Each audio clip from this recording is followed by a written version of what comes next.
Prepsters, how are you all? I hope you all are doing well. So welcome back to the channel. अब यहाँ पे आज हम लोग पढ़ने जा रहे हैं पार्ट 2 को। तो जिन्होंने अभी तक से पार्ट 1 नहीं देखा है गाइस, पहले तो पार्ट 1 देख लीजिए क्योंकि उसी का तो कंटिन्यूएशन है पार्ट 2। पार्ट 1 में हमने सीखा था कि लैंग्वेज क्या है एंड उसके बाद हमने देखा था कि करेक्टरिस्टिक्स क्या है लैंग्वेजेस के। अब पार्ट 2 में हम सीखने जा रहे हैं कि ऑब्जेक्टिव क्या है इंग्लिश पढ़ाने का, आप बच्चों को कैसे इंग्लिश पढ़ाएंगे।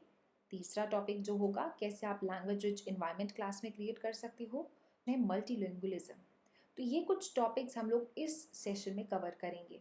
अगर ये आपको सेशन पसंद आए तो गाइस ज़रूर लाइक करिएगा, शेयर करिएगा अपने सारे फ्रेंड्स के साथ एंड सब्सक्राइब तो साथ ही साथ करना ही करना है, क्योंकि तभी आपको नोटिफिकेशन मिलेगा सारे जितने भी यहाँ पे अपलोड्स होंगे टॉपिक उन सब का। और साथ ही साथ अगर आपने टेलीग्राम चैनल को अभी तक से ज्वाइन नहीं करा है तो गाइस जल्द से जल्द ज्वाइन कर लीजिए, क्योंकि सारी पीडीएफ्स आपको वहाँ पे ही मिलेंगी उस चैनल में। Okay, so on that note we are going to start with this topic. सबसे पहला जो टॉपिक आज हम पढ़ेंगे that is objective of teaching English. कैसे आप बच्चों को इंग्लिश पढ़ाओगे। देखिए, अगर मैं कहूँ इंग्लिश पढ़ाने जा रही हूँ तो मेरा ये मोटिव होना चाहिए कि मैं जब बच्चों को एक भाषा सिखाऊं तो बच्चा उस भाषा में चीज़ों को सुन के समझ सके, बोल सके, लिख सके और पढ़ सके, यानी LSRW। बस यही एक ऑब्जेक्टिव है।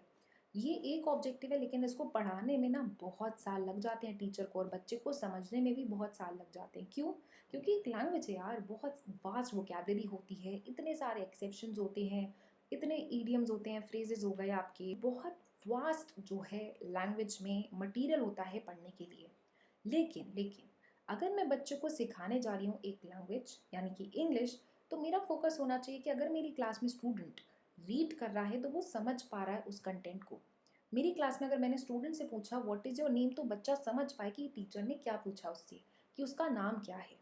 तो ऐसे में बच्चा जवाब दे सके कि my name is dash and dash, जो भी नाम है बच्चे का।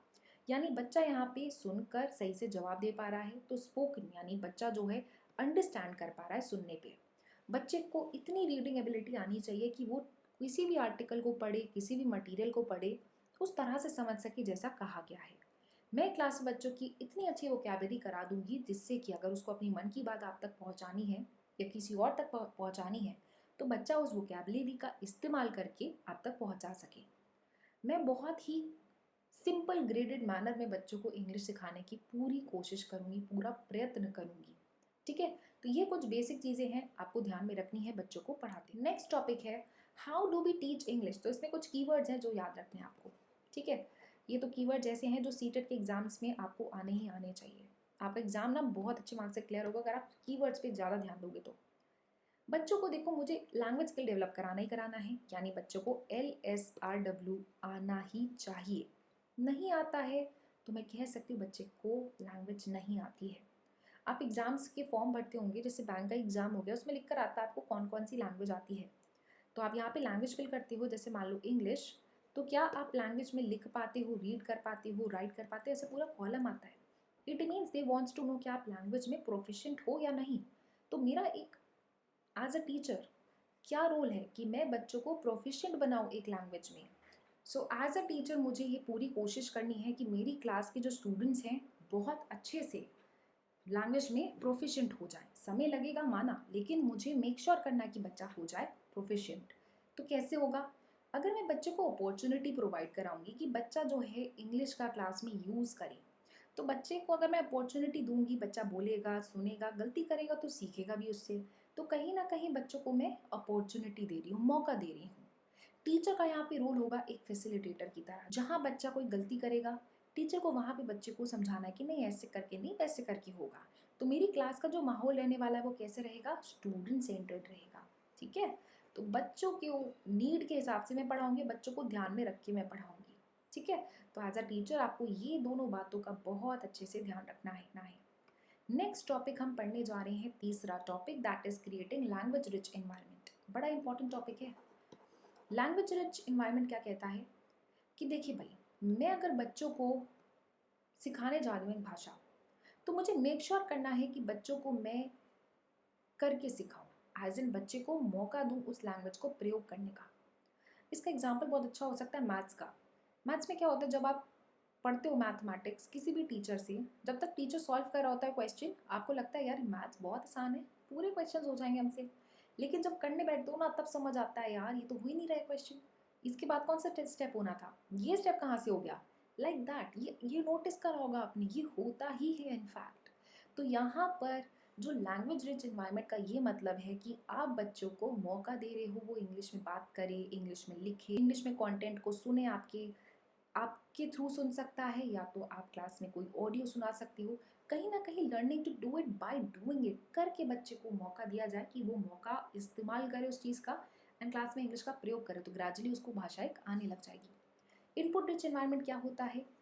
ऐसा क्लासरूम का माहौल जहाँ पे बच्चा लैंग्वेज को देख सके, नोटिस कर सके, एंड अल्टीमेटली बच्चा इस्तेमाल करे। क्या है इसको क्या कहेंगे? ऐसे क्लास की इन्वायरमेंट को हम इनपुट रिच कहेंगे। मतलब मैं इनपुट बच्चे को लैंग्वेज में दे ही रही हूँ, बच्चा लैंग्वेज को देख पा रहा है, क्लास में सुन पा रहा है टीचर द्वारा, एंड अल्टीमेटली क्लास बच्चा यूज़ भी कर रहा है। तो ऐसे इन्वायरमेंट को अल्टीमेटली हम क्या कहेंगे? Input rich environment. यानी मैं लैंग्वेज पे पूरा फोकस कर रही हूँ। समझ लो, जायज़ तो हो गई होगा, ऑब्वियस सी बात है ना, बार बार सुन रहा है, समझ रहा है, बोल रहा है, तो बच्चे को वो लैंग्वेज अपने आप धीरे धीरे आने लग जाएगी। So this is very very important, याद रखिएगा। आगे बढ़ते हैं। तो लैंग्वेज रिच इन्वायरमेंट या लैंग्वेज में क्या करोगे? टीचर यहाँ पे लैंग्वेज का इस्तेमाल करेगी, टीचर बच्चों को बुक्स से पढ़ाएंगी, सप्लीमेंट्री मटेरियल जो होगा टीचर क्लास से प्रोवाइड कराएंगी बच्चों को, जिससे कि बच्चा कहीं ना कहीं रीड करे, स्कूल का ही कंटेंट नहीं, उसके साथ साथ कंटेंट रीड करे। आप बच्चों को नॉवेल्स पढ़ने को दे सकते हो, न्यूज़पेपर हो गया, आर्टिकल हो गया, कहीं ना कहीं आप अलग अलग वेराइटी पढ़ाओगे बच्चों को। बच्चों को मौका दोगे कि अपने दोस्त के साथ बात कर सके, टीचर से इंटरेक्ट कर सके। तो आप यहाँ पे ओवरऑल क्लास में लैंग्वेज का प्रयोग करा रहे हो। आप चाहे पढ़ा के कराओ, चाहे आप क्लास में बोलवा के कराओ, कहीं ना कहीं आप लैंग्वेज क्लास में यूज़ करा रहे हो। तो ये ऐसी इन्वायरमेंट जो होता है उसको हम इनपुट रिच कहते हैं। लैंग्वेज इनपुट मिल रहा है बच्चे को, चाहे लिखने के तौर पे देखा जाए, चाहे बोलने के तौर पे देखा जाए। तो इन दिस वे बच्चा जो है इस लैंग्वेज को एक्वायर कर लेगा एक तरह से। खुद सोचो ना, छोटा बच्चा जब उसने भाषा सीखी थी, हिंदी सीखी थी, तो कैसे सीखी थी? बार बार उसे सब हिंदी में ही बात कर रहे थे, हालांकि पढ़ना नहीं आता था बच्चे को उस समय, लेकिन बार बार उसको इनपुट किस में मिला था? हिंदी में। तो ग्रेजुअली बच्चा सीख गया एक लैंग्वेज को। वैसे ही यहाँ पे मैंने क्लास का माहौल ही ऐसा कर दूँ, अगर मैं इंग्लिश में भी, इंग्लिश भी सीख जाएगा, isn't it? That's the main reason. Okay, I hope now यहाँ तक सबको क्लियर है।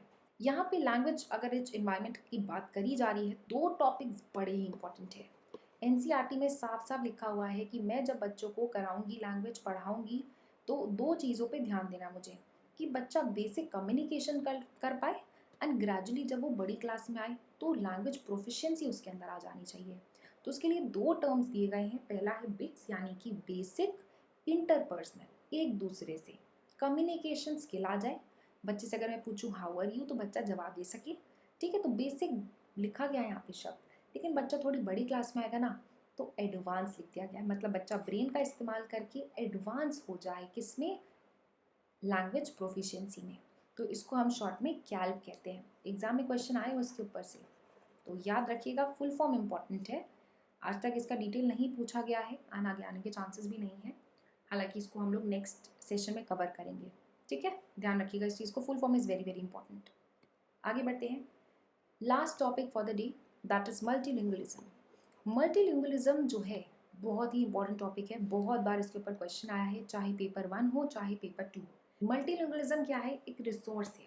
यहाँ पे आप जब बच्चों को पढ़ाएंगे ना भाषा, तो आप अगर बच्चे की मातृभाषा का प्रयोग करके उस बच्चे को नई भाषा सिखाओगे, तो इसको हम मल्टीलिंगुअलिज्म कहेंगे। ऐसा क्यों? क्योंकि क्या होगा ना, आपकी क्लास में बहुत अलग अलग बैकग्राउंड के बच्चे आएंगे। सबकी हो सकता है मातृभाषा अलग हो सकता है 3-4 बच्चे हों जिनकी मातृभाषा अलग हो।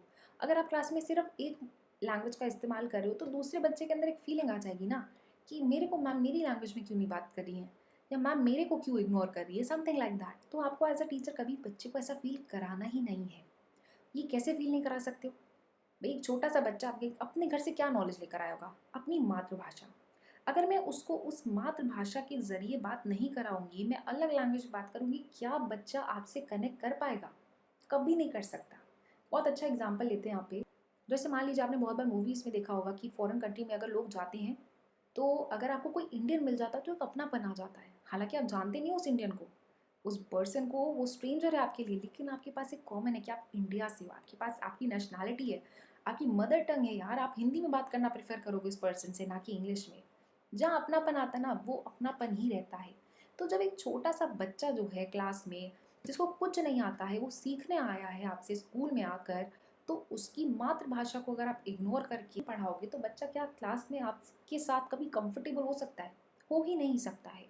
इसीलिए बोला जाता है कि क्लास में मल्टीलिंगुअलिज्म को एक रिसोर्स मानना चाहिए, जिससे कि मेरी क्लास के सारे बच्चे जो हैं सिक्योर फील करें, एक्सेप्टेड फील करें, है ना, वो कंफर्टेबल हो जाए मेरे से, मेरी क्लास में उनको सीखने में मज़ा आए, किसी के अंदर ये फीलिंग नहीं आए, भेदभाव का फीलिंग नहीं आना चाहिए।